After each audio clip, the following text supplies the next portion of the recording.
Hello बच्चों, पिछले part में हमने जो C3 साइकिल के बारे में पढ़ा, इस पार्ट में हम फोटो रिस्पायरेशन के बारे में पढ़ेंगे। Now first of all, why it is called photo respiration. देखिए, इसे फोटो रिस्पायरेशन क्यों कहते हैं। Photo, the term photo is included here because this respiration depend on the light or photosynthesis for its operation, so it is called photo. And why it is called respiration? It is called respiration because oxygen gas is taken and carbon dioxide gas is released, and also the oxidation process occur during this process, so it is called photo respiration. तो देखिए, इसे photo respiration क्यों कहते हैं, क्योंकि ये process जो होती है वो लाइट पे या फोटोसिंथेसिस या C3 साइकिल पे डिपेंड होती है अपने जो है ऑपरेशन के लिए, इसलिए इसे हम जो है फोटो रिस्पायरेशन कहते हैं। और रिस्पायरेशन इसलिए होता है क्योंकि इसमें ऑक्सीजन गैस यूज़ किया जाता है, आप आगे देखेंगे, और कार्बन डाइऑक्साइड रिलीज होता है, इसलिए फोटो रिस्पायरेशन है, और ऑक्सीडेशन प्रोसेस भी होती है। Now what is difference between normal respiration and photo respiration. देखिए, फोटो रिस्पायरेशन और नॉर्मल रिस्पायरेशन में क्या डिफरेंस होता है। We know that in respiration oxidation of substrate occur due to which ATP formation take place। हम जानते हैं कि रिस्पायरेशन में ऑक्सीडेशन के कारण ATP का फॉर्मेशन होता है, but in the photo respiration no ATP are produce, instead ATP are used. जो फोटो रिस्पायरेशन में कोई भी ATP का गेन नहीं होता है, कोई ATP का फॉर्मेशन नहीं होता है, बल्कि ATP इस प्रोसेस को चलाने में यूज़ कर ली जाती है। तो इस तरह से अगर एनर्जी के रिस्पेक्ट में देखें तो ये एक जो है एनर्जी वेस्टफुल प्रोसेस होती है, जिसमें एनर्जी प्रोड्यूस न होकर के एनर्जी कंज्यूम हो जाती है फोटो रिस्पायरेशन में। दूसरा जो डिफरेंस होता है कि नॉर्मल रिस्पायरेशन के लिए लाइट की ज़रूरत नहीं होती है, और चूँकि ये प्रोसेस इनडायरेक्टली जो है फोटोसिंथेसिस या C3 साइकिल पे डिपेंड होता है, इसलिए इसमें लाइट की ज़रूरत होती है, इसलिए इसे फोटो रिस्पायरेशन कहते हैं।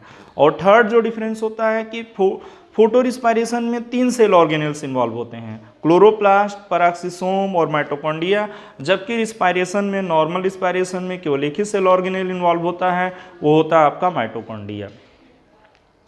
Now what happen actually in the photo respiration. Photo respiration में क्या होता है। देखिए, हमने C3 साइकिल में रूबिस्को एंजाइम्स के बारे में पढ़ा, और हम जानते हैं कि रूबिस्को एक बहुत ही इंपॉर्टेंट एंजाइम होता है। क्यों ये इंपॉर्टेंट एंजाइम होता है, क्योंकि देखिए इसकी जो ड्यूअल प्रॉपर्टी होती है, एक प्रॉपर्टी के कारण ये जो है कार्बोक्सिलेशन रिएक्शन को कैटेलाइज करता है, जिसमें ये RUBP के साथ कार्बन डाइऑक्साइड को बाइंड होने वाले रिएक्शन को कैटेलाइज करता है। जब RUBP के साथ जो है कार्बन डाइऑक्साइड गैस बाइंड होती है तो ये रिएक्शन आपका जो कार्बोक्सिलेशन कहलाता है।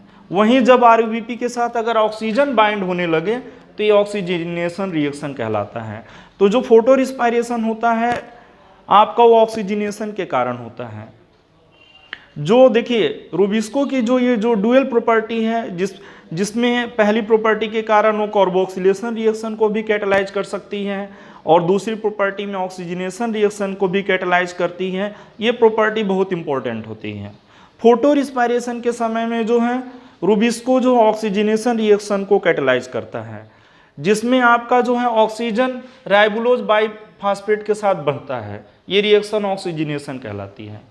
अब ये जो क्वेश्चन ये राइज होता है कि व्हेन रूबिस्को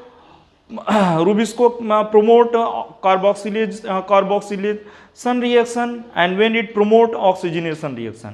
मतलब ये क्वेश्चन अभी राइज होता है कि कब कार्बोक्सिलेशन रिएक्शन को कैटेलाइज करता है रूबिस्को, और कब ऑक्सीजनेशन रिएक्शन को। तो इसके लिए देखिए, फोटो रिस्पायरेशन के लिए जो कंडीशन होती है उसको हमको पढ़ना पड़ेगा, तब हमको पता चलेगा कि कब ऑक्सीजनेशन रिएक्शन आपकी स्टार्ट हो जाती है रूबिस्को के थ्रू। तो क्या कंडीशंस होते हैं जिसमें जो है आपका जो फोटो रिस्पायरेशन होता है। तो 3 जो है मेन कंडीशन होते हैं जिसमें फोटो रिस्पायरेशन होता है। पहला जो कंडीशन होता है आपका जो है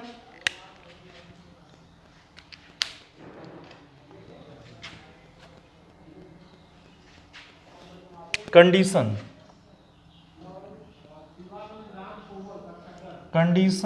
for photo respiration.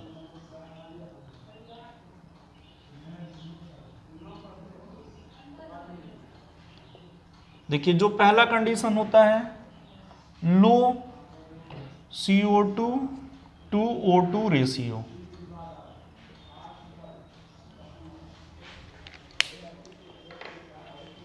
if there is a low CO2 O2 concentration ratio in the cell then this condition favor for the photo respiration।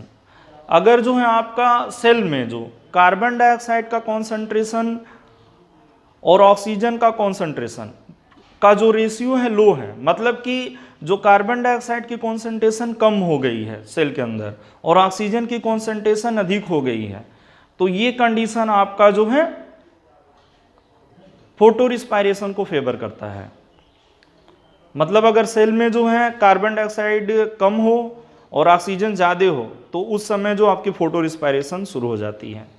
ऐसा क्यों होता है? ऐसा इसलिए होता है कि जो कैटालिटिक साइट होता है रूबिस्को का, जहाँ पे कार्बन डाइऑक्साइड और ऑक्सीजन बढ़ते हैं RUBP से, वो एक ही होता है, सेम होता है, सेम कैटालिटिक साइट होता है रूबिस्को में, जहाँ ऑक्सीजन भी RUBP के साथ बन सकता है और कार्बन डाइऑक्साइड भी बन सकता है। इसलिए दोनों जो हैं कंपटीशन करते रहते हैं RUBP से बाइंड होने के लिए। ऑक्सीजन भी बाइंड होना चाहता है और कार्बन डाइऑक्साइड भी बाइंड होना चाहता है। अब ये डिपेंड करता है कि कौन सा रिएक्शन होगा, ये डिपेंड करता है कि सेल के अंदर ऑक्सीजन या कार्बन डाइऑक्साइड की कॉन्सेंट्रेशन क्या है। अगर ऑक्सीजन की कॉन्सेंट्रेशन ज़्यादा है तो ऑक्सीजनेशन रिएक्शन होगा, अगर कार्बन डाइऑक्साइड की कॉन्सेंट्रेशन ज़्यादा है तो कार्बोक्सिलेशन रिएक्शन होगा। तो सेल के अंदर अगर जो लो अमाउंट में अगर कार्बन डाइऑक्साइड है, ऑक्सीजन ज़्यादा है, तो ऐसे में जो आपका जो है ऑक्सीजनेशन रिएक्शन होगा और फोटो रिस्पायरेशन होगा। तो पहला जो कंडीशन हो जाता है इसके लिए लो CO2 O2 रेशियो, सेल में अगर लो CO2 O2 रेशियो हो तो फोटो रिस्पायरेशन होगा आपका। एक्चुअली जो सेल के अंदर जो C3 साइकिल होता है और जो फोटो रिस्पायरेशन दोनों चलते रहते हैं, दोनों जो है डायमेट्रिकली अपोजिट होते हैं। अब ये डिपेंड करता है कौन सा रिएक्शन तेज होगा, ये डिपेंड करता है कि क्या कॉन्सेंट्रेशन का रेशियो है या क्या कॉन्सेंट्रेशन है CO2 का O2 का। एक्चुअली जो रूबिस्को की एफिनिटी होती है कार्बन डाइऑक्साइड के लिए वो ऑक्सीजन के कंपैरिजन में 80 टाइम्स हाई होती है। मतलब जो रूबिस्को एंजाइम बहुत तेजी से कार्बन डाइऑक्साइड से बाइंड होना चाहता है देन द ऑक्सीजन। लेकिन अगर ऑक्सीजन कॉन्सेंट्रेशन बढ़ने लगता है तब जो है उसकी एफिनिटी जो है रूबिस्को की ऑक्सीजन के लिए भी बढ़ जाती है और ऑक्सीजनेशन रिएक्शन स्टार्ट हो जाता है। Now second condition, temperature.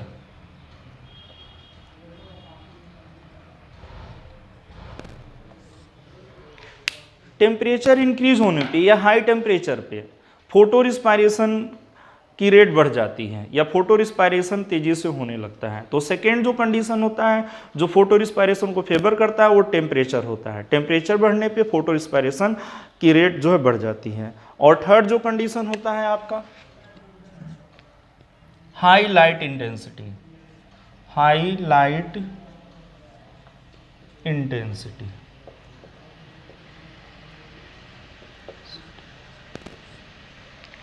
Light intensity बढ़ने पे आपका जो है फोटो रिस्पायरेशन की रेट जो है बढ़ जाती है।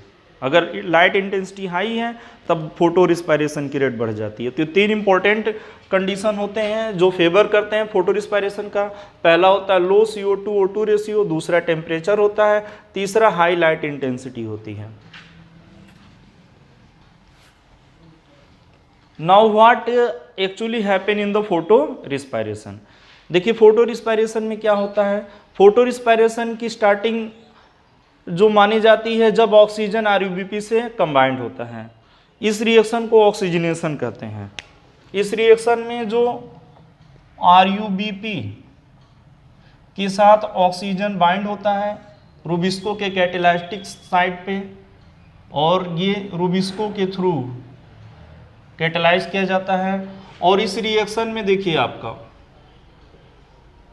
1 मॉलिक्यूल्स 3 PGA के बनते हैं, इसमें कार्बन 3 होता है, और 1 मॉलिक्यूल्स 2 फास्फोग्लाइकोलेट के बनते हैं, इसमें 2 कार्बन होता है। तो ये पहला रिएक्शन होता है। इसमें जो है RUBP का ऑक्सीजनेशन होता है। ऑक्सीजन जो होता है रुबिस्को के प्रेजेंस में RUBP के साथ जुड़ता है और इस रिएक्शन में दो जो आपके जो है प्रोडक्ट बनते हैं। पहला प्रोडक्ट 3PGA होता है, 3-फास्फोग्लिसरेट होता है, इसमें 3 कार्बन होते हैं। और दूसरा प्रोडक्ट जो होता है आपका 2-फास्फोग्लाइकोलेट होता है और इसमें 2 कार्बन होते हैं। इसके बाद देखिए ये जो होगा आपका केल्विन साइकिल में एंटर कर जाएगा, जो 3PGA होगा केल्विन, वहाँ पे जो C3 साइकिल चलेगा। लेकिन जो आपका ये जो होता है 2-फास्फोग्लाइकोलेट, यहाँ पे 2 होगा, 2-फास्फोग्लाइकोलेट, ये 2 कार्बन वाला कंपाउंड होता है और इसका डीफॉस्फोरिलेशन होता है। वाटर के हेल्प से इसमें से एक फास्फेट निकल जाता है। एंजाइम जो इस रिएक्शन को कैटालाइज करता है फास्फेटेज होता है, यहाँ लिखा हुआ देखिए फास्फेटेज है। और फास्फेट ग्रुप निकल जाने से ये ग्लाइकोलेट में कन्वर्ट होता है। अब जो ग्लाइकोलेट होता है इसको पैराक्सीसोम में ट्रांसफर कर दिया जाता है। पैराक्सीसोम में इसका ऑक्सीडेशन होता है। ऑक्सीडेशन पे जो आपका ग्लाइकोलेट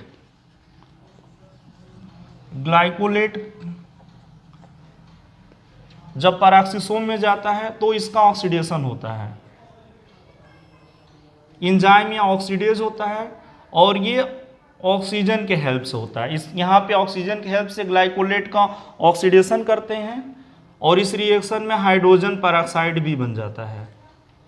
और ऑक्सीडेशन के बाद ग्लाइकोलेट जो होता है ग्लायोजाइलेट में कन्वर्ट हो जाता है, ग्लायोजाइलेट।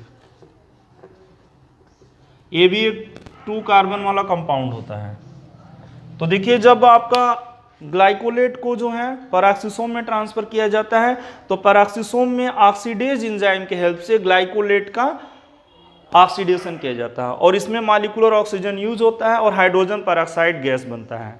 हाइड्रोजन पेरोक्साइड एक हाईली टॉक्सिक गैस होता है, तो इसको सेल से जो हार्मलेस फॉर्म में कन्वर्ट करना बहुत ज़रूरी होता है। तो सेल में जो पैराक्सीसोम में एक एंजाइम कैटेलेज होता है जो इसे वाटर और जो ऑक्सीजन में तोड़ देता है। तो देखिए ये जो हाइड्रोजन पेरोक्साइड बनता है ये पैराक्सीसोम में इसको डिग्रेड कर दिया जाता है, because hydrogen peroxide is extremely toxic gas. इसके डिग्रेडेशन के लिए जो एंजाइम होता है कैटेलेज, कैटेलेज इसे वाटर और ऑक्सीजन में तोड़ देता है। ये ऑक्सीजन वापस इसमें यूज भी हो सकता है। तो देखिए यहाँ जो रिएक्शन होती है ऑक्सीडेशन की होती है जिसके थ्रू ग्लाइकोलेट ग्लायोजाइलेट में कन्वर्ट होता है और यहाँ पे ऑक्सीजन की यूज होती है। और इसमें जो आपका हाइड्रोजन पेरोक्साइड बनता है ये एक्सट्रीमली हार्मफुल होता है, इसलिए इसे कैटेलेज एंजाइम के थ्रू, कैटेलेज एंजाइम आपको याद रखना है कि पैराक्सीसोम में पाया जाता है। कैटेलेज एंजाइम इसको वाटर और ऑक्सीजन में तोड़ देता है। इसके बाद देखिए जो नेक्स्ट जो इंपॉर्टेंट रिएक्शन होता है वो होता है transamination. Transamination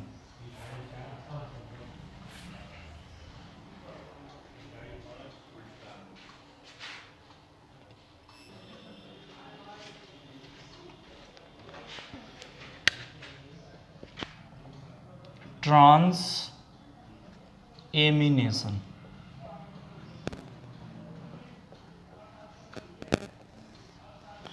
What is the transamination reaction? The reaction in which amino group transfer from one compound to other compound is called transamination reaction. ऐसा रिएक्शन जिसमें एमिनो ग्रुप एक कंपाउंड से दूसरे कंपाउंड को ट्रांसफर कर दिया जाता है उसे हम ट्रांसएमिनेशन कहते हैं। अब देखिए जो ग्लाइकोलेट के ऑक्सीडेशन के बाद जो ग्लायोजाइलेट बनता है इसका ट्रांसएमिनेशन होता है, मतलब इसमें एमिनो ग्रुप जोड़ दिया जाता है। इसके ट्रांसएमिनेशन के लिए जो एमिनो ग्रुप दिया जाता है वो ग्लूटामेट देता है। तो देखिए यहाँ पे क्या होगा आपका ग्लायोजाइलेट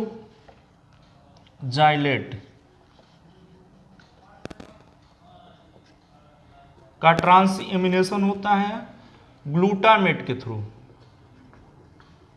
ग्लूटामेट से एमिनो ग्रुप इसको ट्रांसफर कर दिए जाते हैं जिससे आपका ग्लायोलेट एमिनो एसिड ग्लाइसिन में कन्वर्ट हो जाता है।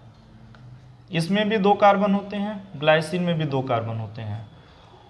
जब ये ग्लूटामेट इसको NH2 एमिनो ग्रुप देता है तो ग्लायोजाइलेट जो ग्लाइसिन नाम के अमीनो एसिड में कन्वर्ट हो जाता है और ये ग्लूटामेट जो होता है अल्फा कीटो ग्लूटारेट में कन्वर्ट हो जाता है, अल्फा कीटो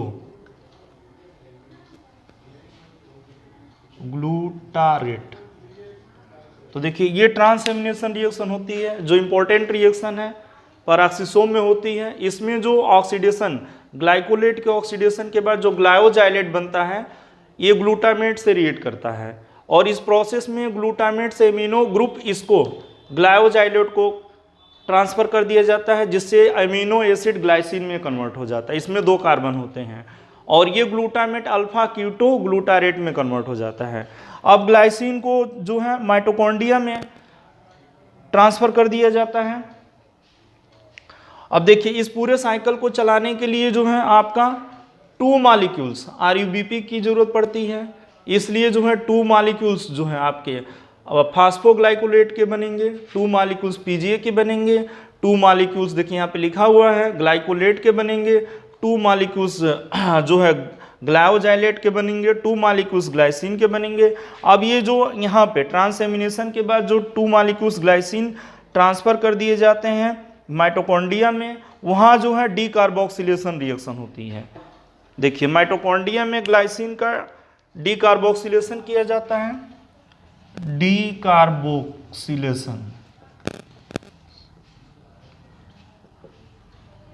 ये माइटोकॉन्ड्रिया में होता है, ग्लाइसिन पैराक्सिसोम से माइटोकॉन्ड्रिया में जाता है जहां इसका डीकार्बोक्सिलेशन होता है। एंजाइम यहां होते हैं डीकार्बोक्सिलेज, इस एंजाइम की मदद से ग्लाइसिन डीकार्बोक्सिलेज। और इस रिएक्शन में 1 मॉलिक्यूल्स NAD का रिडक्शन भी होता है, ऑक्सीडाइज NAD का रिडक्शन होता है जिससे रिड्यूस NAD प्रोड्यूस होता है। और इस रिएक्शन में अमोनिया गैस भी बनती है और कार्बन डाइऑक्साइड गैस निकलती है। चूंकि इसमें कार्बन डाइऑक्साइड गैस निकल रही है इसलिए डीकार्बोक्सिलेशन रिएक्शन होता है। और इस रिएक्शन को चलाने के लिए 2 मॉलिक्यूल्स ग्लाइसिन की जरूरत होती है और इस रिएक्शन के बाद जो है आपका 1 मॉलिक्यूल्स सेरीन के बनते हैं। सेरीन में जो है 3 कार्बन होगा और इसके 1 मॉलिक्यूल्स बनेंगे। तो ये डीकार्बोक्सिलेशन रिएक्शन होता है क्योंकि इसमें जो आपका कार्बोक्सिलिक ग्रुप रिमूव हो जाता है कार्बन डाइऑक्साइड के फॉर्म में, इसलिए इस रिएक्शन को हम डीकार्बोक्सिलेशन रिएक्शन कहते हैं। ये रिएक्शन माइटोकॉन्ड्रिया में होता है। ग्लाइसिन एमिनो एसिड के 2 मॉलिक्यूल्स इसमें यूटिलाइज होंगे, इसमें से जो है आपका कार्बोक्सिलिक ग्रुप का रिमूवल कर दिया जाता है कार्बन डाइऑक्साइड गैस के फॉर्म में। डीकार्बोक्सिलेज एंजाइम होता है ग्लाइसिन डीकार्बोक्सिलेज। और ये बहुत इंपॉर्टेंट रिएक्शन है फोटो रिस्पायरेशन की क्योंकि इसमें जो है NAD का रिडक्शन होता है जिससे रिड्यूस NAD बनते हैं। और ये ऑक्सीडेशन और डीकार्बोक्सिलेशन इस रिएक्शन में दोनों ऑक्सीडेशन भी होता है और डीकार्बोक्सिलेशन भी होता है। डीकार्बोक्सिलेशन के कारण कार्बन डाइऑक्साइड गैस निकलती है और अमोनिया गैस भी इसमें निकल जाता है। अब बनता है सेरीन। अब देखिए यहाँ पे सेरीन बनता है, सेरीन को फिर से वापस जो है ट्रांसफर कर दिया जाता है आपका जो पैराक्सिसोम में और फिर सेरीन यहाँ सेरीन इसका अल्फा कीटो ग्लूटारेट का ट्रांसएमिनेशन करता है जिससे वापस ग्लूटामेट बन जाता है। देखिए यहाँ पे सेरीन क्या करेगा, एमिनो ग्रुप का ट्रांसफर इसको कर देगा जिससे वापस ये फिर बन जाएगा ग्लूटामेट बन जाएगा। या अल्फा कीटो ग्लूटारेट को जो है क्लोरोप्लास्ट में ट्रांसफर कर दिया जाता है और ये जो अमोनिया गैस यहाँ पे प्रोड्यूस हो रहा है डीकार्बोक्सिलेशन में, इस अल्फा कीटो ग्लूटारेट से रिएक्ट करके ग्लूटामेट बनाता है। फिर यही ग्लूटामेट यहाँ पे आता है पैराक्सिसोम में ग्लाइकोजाइलेट का ट्रांसएमिनेशन करने के लिए जिससे ग्लाइसिन बनता है। तो यहाँ पे देखिए जो सेरीन जब आपका पैराक्सिसोम में जाता है तो इससे यहाँ पे ट्रांसएमिनेशन रिएक्शन फिर से होती है जिससे ये अमीनो ग्रुप को इसको दे देता है। जैसे ही अमीनो ग्रुप ये पाएगा वापस ये ग्लूटामेट में कन्वर्ट हो जाएगा। अब ये ग्लूटामेट रेडी है फिर से इसका ट्रांसएमिनेशन करने के लिए, मतलब इसको अमीनो ग्रुप देने के लिए। और यहाँ जो या फिर इस जो कुछ ग्लूटामेट होता है इसको क्लोरोप्लास्ट में भेज दिया जाता है, वहाँ ये जो अमोनिया गैस बनती है माइटोकॉन्ड्रिया में, यहाँ पे ये इसके साथ कंबाइंड होकर के ग्लूटामेट बनाता है, फिर ग्लूटामेट वापस पराक्सीसोम में आता है ये साइकिल चलाने के लिए। अब देखिए यहाँ पे क्या होता है, सेरीन में 3 कार्बन होते हैं और जो सेरीन होता है जब इसमें से एमिनो ग्रुप हटा दिए जाते हैं तो ये हाइड्रोक्सी पायरुवेट में बदल जाता है। अब देखिए हाइड्रोक्सी पायरुवेट का जब रिडक्शन किया जाता है, यहाँ पे देखिए NADH, जो NADH यहाँ बना उसी के हेल्प से इसको इसमें ट्रांसफर कर दिया जाता है। माइटोकॉन्ड्रिया में जो रिड्यूस NADH बनता है उसी को इसमें ट्रांसफर कर दिया जाता है, जो हाइड्रोक्सी पायरुवेट का रिडक्शन करता है जिससे ग्लिसरेट बनता है। अब देखिए यहाँ पे क्या होगा, आपका जो है ग्लिसरेट को फिर से ट्रांसफर कर दिया जाता है क्लोरोप्लास्ट में और फिर इसका ATP के हेल्प से फास्फोरिलेशन करके 3-PGA बना दिया जाता है और जो C3 साइकिल में इंटर कर जाता है। तो अगर हम इस पूरे रिएक्शन को समराइज करें तो हमें क्या इंपॉर्टेंट बातें मिलती हैं। देखिए इस पूरे रिएक्शन को अगर हम समराइज करें तो पहला हमको इंपॉर्टेंट बात मिलता है कि इस पूरे रिएक्शन को चलाने के लिए 2 मॉलिक्यूल्स RuBP की जरूरत होती है। दूसरी जो इंपॉर्टेंट बात होती है इसमें 2 मॉलिक्यूल्स 2-फॉस्फोग्लाइकोलेट के प्रोड्यूस होते हैं और आपका जो देखिए oxygen gas O2 is used, oxygen gas use होती है, यहाँ पे यूज हो रही है ऑक्सीजन गैस, फिर यहाँ पे ऑक्सीजन गैस यूज हो रही है यहाँ पे। और देखिए कार्बन डाइऑक्साइड जो होता है CO2 इज रिलीज,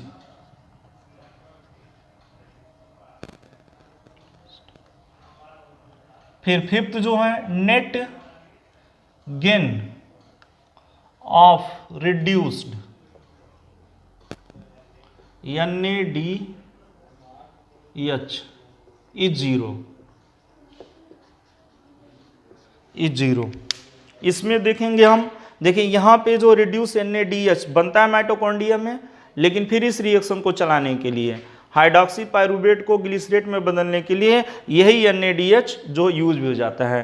तो जितने मॉलिक्यूल्स माइटोकॉन्ड्रिया में रिड्यूस NADH बनते हैं उतने यूज हो जाते हैं, इसलिए नेट गेन जो होता है आपका 0 हो जाता है। और जो आपका 6 इंपॉर्टेंट पॉइंट है, fix 25% fixed carbon is lost in the form of CO2।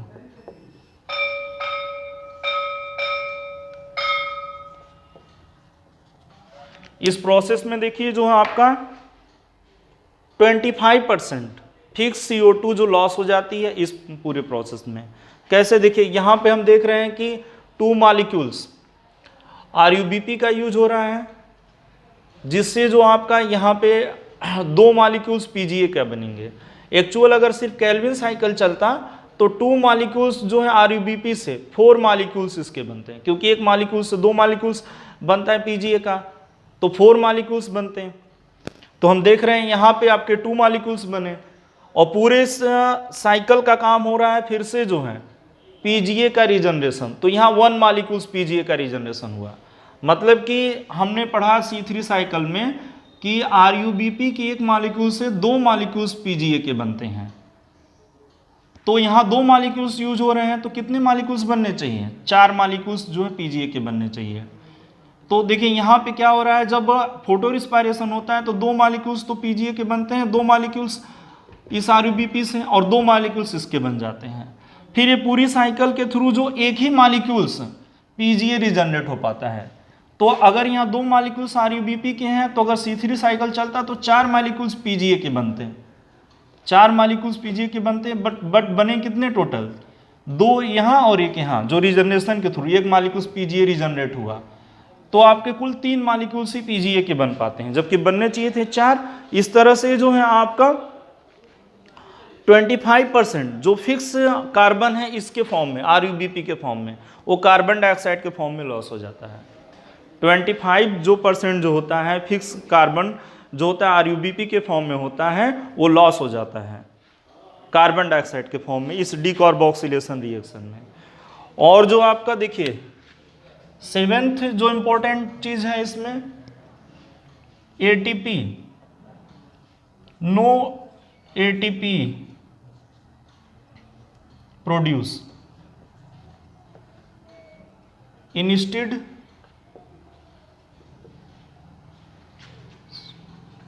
ATP is used. ATP जो होता है इसमें जो है यूज हो जाता है। देखिए इस रिस्पायरेशन में ATP प्रोड्यूस न हो करके ATP यूज हो जाता है। जैसे यहाँ पे देखिए आप क्या देख रहे हैं कि ATP जो है यहाँ पे ग्लिसरेट के फास्फोरिलेशन में यूज हो जाता है। तो इस तरह से हम ये देखें तो ये एक तरह से वेस्टफुल प्रोसेस है, ये वेस्टफुल प्रोसेस है क्योंकि इसमें फिक्स कार्बन का भी जो है लॉस हो रहा है और एनर्जी का भी लॉस हो रहा है। सो फोटो रिस्पायरेशन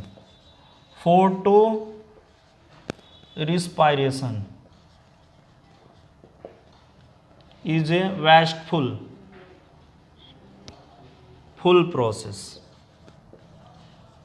अगर आपसे पूछा जाए कि why photo respiration is a wasteful process तो आप बताओगे कि ये वेस्टफुल प्रोसेस है क्योंकि इसमें जो फिक्स कार्बन होता है RuBP के फॉर्म में उसका 25% कार्बन जो होता है लॉस हो जाता है कार्बन डाइऑक्साइड गैस के फॉर्म में, जिससे प्रोडक्टिविटी जो होती है आपकी घट जाती है।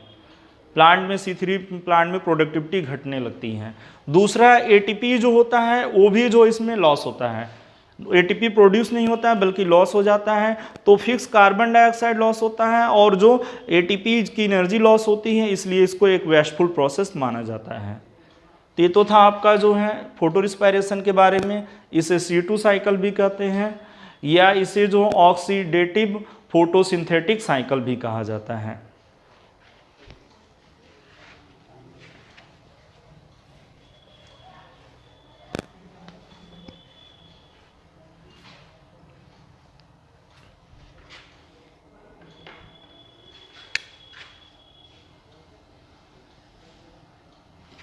Now function of photo respiration.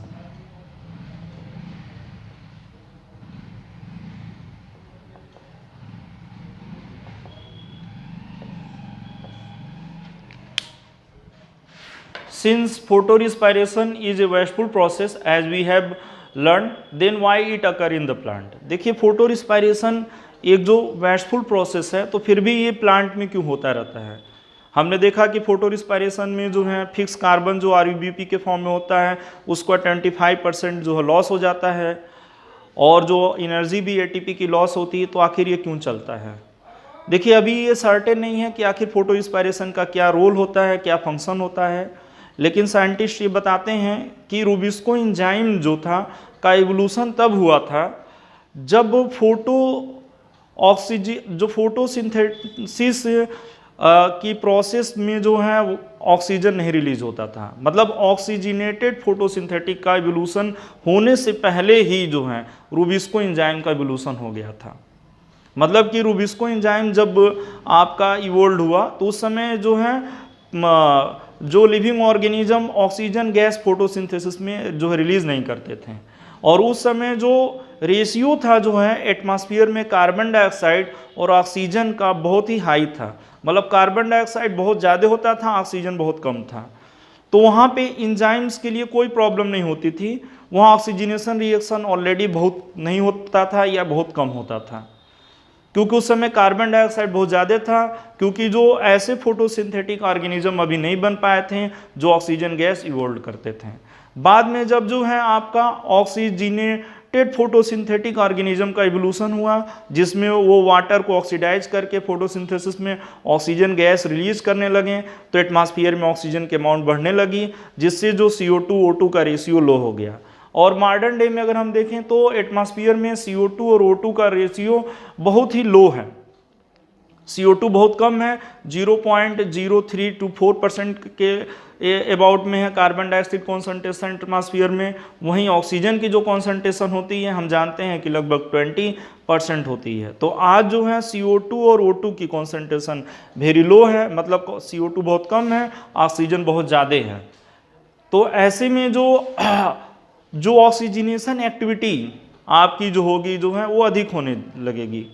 या जो यहाँ पे आपको ये ध्यान में रखना है कि रूबिस्को की जो इफिनिटी होती है कार्बन डाइऑक्साइड के लिए वो 80 टाइम अधिक होती है ऑक्सीजन से। किससे? तो होगा क्या कि मॉडर्न डे में जो होता है आपका जो है कि जो रूबिस्को एंजाइम होगा जो है के लिए कि ऑक्सीजनेशन के लिए कंडीशन फेवर कर रहा है।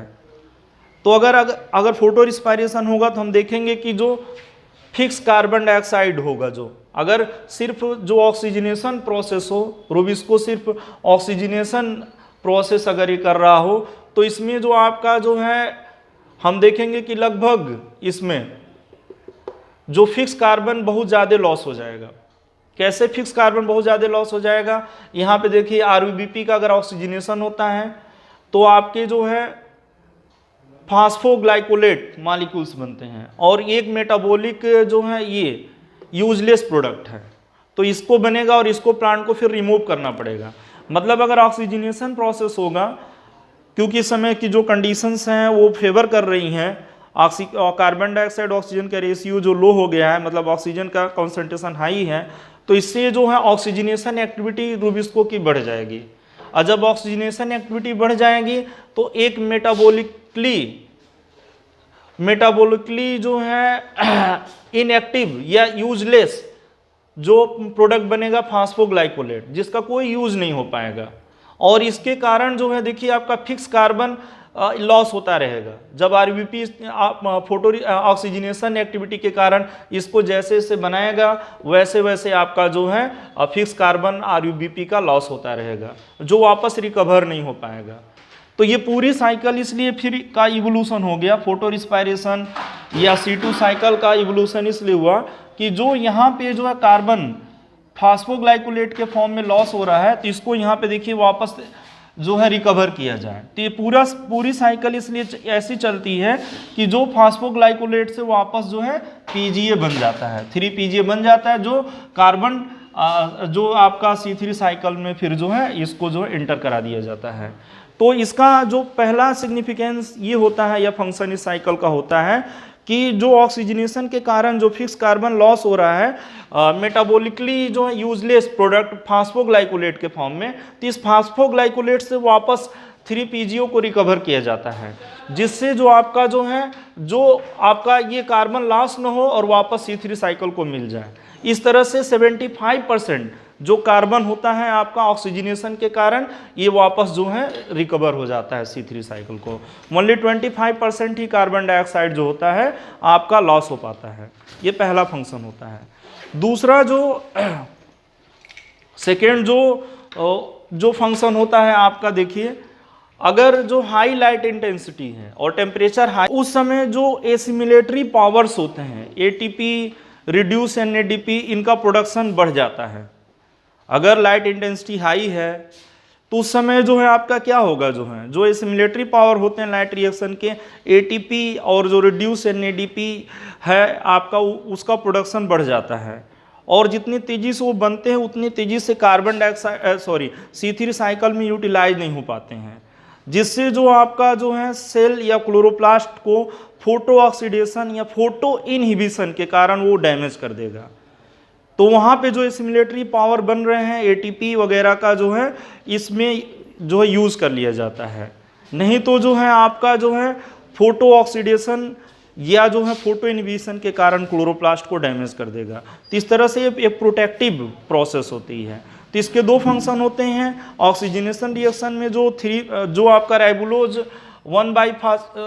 बाइफास्फेट से जो फास्फोग्लाइकोलेट जो मेटाबॉलिकली यूजलेस प्रोडक्ट बनता है, जिसके कारण फिक्स कार्बन लॉस हो सकता है, उसको रिकवर किया जाता है 3PG के फॉर्म में। और दूसरा जो इसका फंक्शन होता है कि आपका जो है अगर लाइट इंटेंसिटी हाई है तो जब हाई रेट से एटीपी प्रोड्यूस होता है या एसिमिलेटरी पावर प्रोड्यूस होते हैं तो वो जो है क्लोरोप्लास्ट का फोटो ऑक्सीडेशन या फोटो इनहिबिशन कर सकते हैं और डैमेज कर सकते हैं। तो इस तरह से दूसरा फंक्शन इसका प्रोटेक्शन का होता है। इसमें एटीपी की एनर्जी यूटिलाइज कर ली जाती है जिससे जो है आपका जो है उसको फोटो इनहिबिशन और फोटो जो ऑक्सीडेशन से प्रोटेक्ट कर दिया जाता है। ट्रांसजेनिक प्लांट में स्टडी ये शो करता है कि अगर जो फोटो रिस्पायरेशन को जो है अगर स्टॉप कर दिया जाए तो जो एसिमिलेटरी पावर्स हैं एटीपी वगैरह जो है फोटो ऑक्सीडेशन करके जो है क्लोरोप्लास्ट को डैमेज कर सकते हैं। तो सेकेंड इसका जो रोल होता है प्रोटेक्टिव फंक्शन होता है, फोटो ऑक्सीडेशन से क्लोरोप्लास्ट और सेल को बचाता है। Okay, thank you.